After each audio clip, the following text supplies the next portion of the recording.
so I'm wanting to kind of continue on the self-defense course a little bit.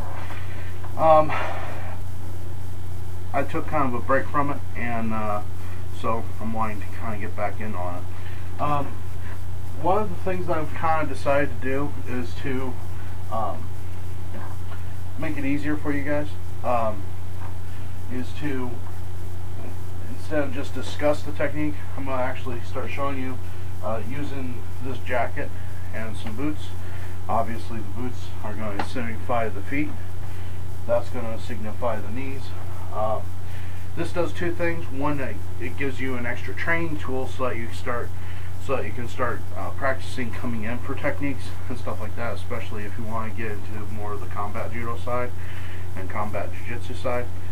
It also gives you a good training tool that you can use when you're solo. So it's a lot of good things.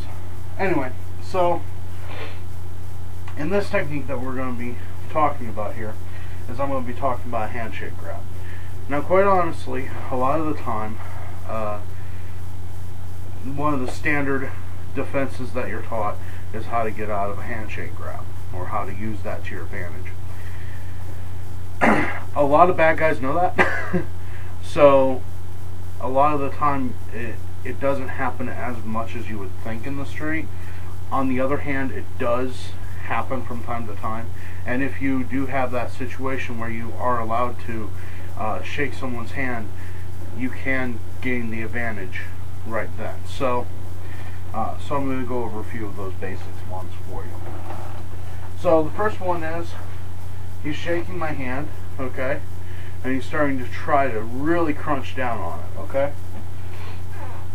Now, when you shake somebody's hand, their thumb is going to be right here, right? So what I'm going to want to do is I'm going to want to take my two fingers here, and I'm going to want to curl that thumb inward, okay? So basically what would happen is my thumb, if you were doing it on me, and you have put your hand just as if you were shaking mine, and then take your two fingers and curl my thumb inwards, and then rotate it up, okay? So to get that accomplished, you would strike right here to the back of the metatarsals, right here, using the heel of your palm. So you would strike, rotate over,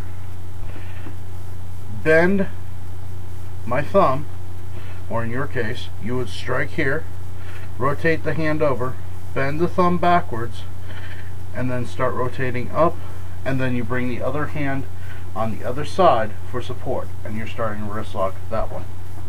Okay, so that's the in detail of what's happening for the joint manipulation of the hand. So that way you have an understanding. Okay. So what I'm going to do is I'm going to strike, rotate over, put my fingers right on top of his thumb, pull it back towards him, rotate up, and grab the arm like so. Okay. Now after I've gotten this wrist up in this position, I'm going to swing my right foot forward, okay, and I'm going to bring my left foot behind, okay. So again, strike, rotate the thumb, bring the wrist up, bring the other support hand right there, swing forward and behind, and by twisting this joint and manipulating it and stepping into it all at once, you can throw your opponent. Okay, so just as an idea, to give you an idea of what it would look like, I'm going to go ahead and do this full speed, okay, so that you get to see the type of effect that you should have from this. Thank you.